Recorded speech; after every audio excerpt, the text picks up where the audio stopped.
शिवजी की महिमा जन जन तक पहुंचे, इसलिए सच्चिदानंद सीक्रेट्स अब आप सभी को शिव महापुराण की कथा सुना रहा है। अगर आप भी एक शिव भक्त हैं तो इस कथा को किसी दूसरे शिव भक्त को शेयर कर शिव जी और माँ की कृपा के पात्र बने। हर हर महादेव। शिष्य बनने की विधि।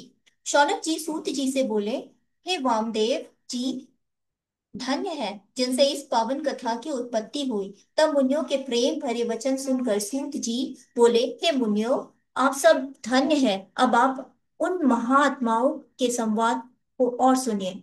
वामदेव जी ने स्कंद जी से पूछा, हे भगवान, अब आप हमें संप्रदाय के उस ज्ञान से परिचित कराइए जिसमें बिना जीवों की मुक्ति नहीं होती तथा जिन्हें उपदेश का अधिकार भी प्राप्त नहीं है।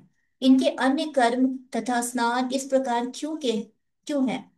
स्कंद जी ने बताया, हे वामदेव जी, अब मैं आपको एक गुप्त रहस्य बताता हूँ। वैशाख, श्रावण, अश्विन, कार्तिक, अगहन, माघ महीनों के शुक्ल पक्ष की पंचमी या पूर्णमासी को शुद्ध होकर गुरु जी के चरण को पखार कर उनके मृग चरण के आसन पर शंख में फूल रखकर प्रणव से अधिमंत्रित करें और गंध पुष्प आदि से पूजा करें। दीप शिखा मुद्रा में से रक्षा कर कवच मंत्र से आच्छादित करे।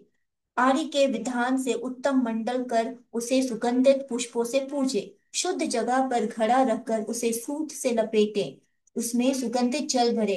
फिर उसमें पीपल, पिलखन, जामुन, आम, बाड़ की छाल और इन्हीं के पत्ते, हाथी, घोड़े, रथ, बाबी और नदी के संगम स्थान की मिट्टी घड़े में डालें। इसके बाद वस्त्र, आम पत्र, कलश, नारियल और पुष्प मिलाकर उस घड़े को अलंकृत करें और उसमें 5 रत्न भी डालें। यदि 5 रत्न ना हो तो केवल स्वर्ण ही डालें। फिर 5 रत्न नीलम, मणिक्य, सुवर्ण, मूंगा और गोमदे को ले ले। ना मलसक का उच्चारण करते हुए अंत में गम ऐसा उच्चारण करें। फिर विधि पूर्वक पूजन करें। खीर और तांबुल रखकर 8 नामों से पूजा कर अभिवंदन करें। इस प्रकार गुरु को ही शिव समझकर उनके बताए मार्ग से अनुष्ठान करें। गुरु शिष्य को 16 मंत्र का उपदेश करे। बुरे शिष्य को भस्म की का परीक्षा ज्ञान प्रदान करे और 22 वाक्यों से उसका उनका तात्पर्य समझाए। हर हर महादेव।